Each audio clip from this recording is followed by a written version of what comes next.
Hello everyone, welcome to Bhumi's easy cooking.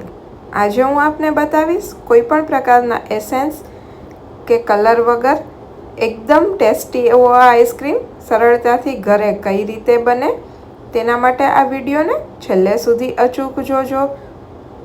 જો આ channel પર નવા હોય તો સબસ્ક્રાઈબ કરવાનું ભૂલશો નહીં। સબસ્ક્રાઈબ કરવું એકદમ ફ્રી છે। આ આઈસ્ક્રીમ બનાવવા માટે મેં અહીં આ પ્રીમિક્સ લીધેલું છે।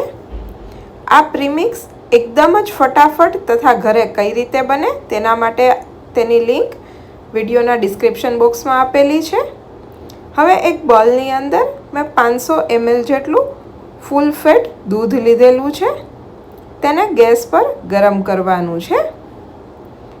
આ રીતે ગરમ થાય એટલે તેને હલાવતું રહેવાનું છે।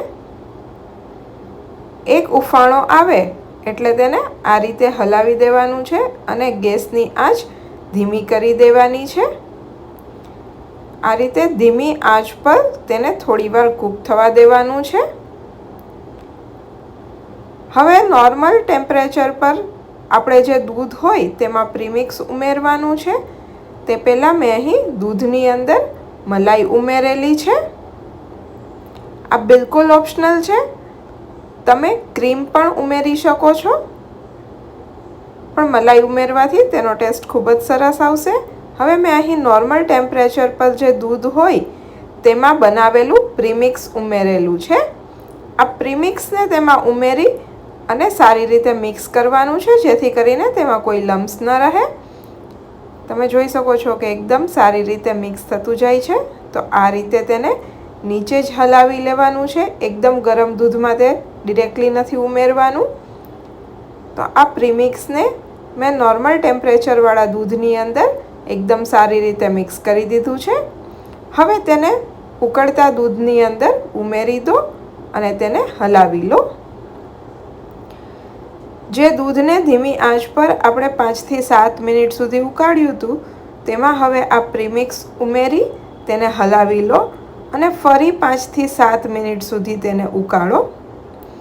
પ્રીમિક્સ ઉમેર્યા બાદ આ રીતે ધીમી આંચ પર તેને હલાવતું જવાનું છે। તમે જોઈ શકો છો કે ધીમે ધીમે દૂધ ઘટ્ટ થતું જાય છે। તો આ રીતે દૂધ ઘટ્ટ થઈ જાય ત્યાં સુધી તમારે તેને ઉકાળવાનું છે। જો તમે પ્રીમિક્સમાં ઓછી ખાંડ નાખેલી હોય અને તમને ગળ્યો ટેસ્ટ જોઈતો હોય તો તમે એક્સ્ટ્રા ખાંડ ઉમેરી શકો છો। તો આ રીતે એકદમ ઘાટું થાય ત્યાં સુધી તમારે હલાવવાનું છે અને તેને ઠંડુ થવા દેવાનું છે। તમે જોઈ શકો છો કે એકદમ સારી રીતે તે ઘટ્ટ થઈ ગયું છે। તો હવે તેને એરટાઇટ કન્ટેનરની અંદર ઉમેરી દો। આ એરટાઇટ કન્ટેનરને બંધ કરીને ફ્રીઝરની અંદર સેટ થવા માટે મૂકી દો। 6 થી 7 કલાક પછી તમે જોઈ શકો છો કે એકદમ સારી રીતે તે સેટ થઈ ગયું છે। તમે બ્લેન્ડરનો યુઝ પણ કરી શકો છો, બ્લેન્ડર મારીને તમે તેને મૂકી શકો છો। તો ઘરે જ એકદમ ફટાફટ બની જાય તેવું અને એકદમ ટેસ્ટી એવું આઈસ્ક્રીમ તૈયાર છે। તમે પણ ઘરે આ રીતે બનાવી તેનો ટેસ્ટ કરી મને કમેન્ટ બોક્સમાં અચૂકથી જણાવજો। વિડીયોને લાઈક કરજો, તમારા ફ્રેન્ડ્સ, ફેમિલી મેમ્બર્સ અને રિલેટિવ્સ સાથે શેર કરજો અને ભૂમિઝ ઇઝી કુકિંગ ચેનલને સબસ્ક્રાઈબ કરજો। Thank you for watching my video. ફરી મળીશું નવા એક વિડીયો સાથે।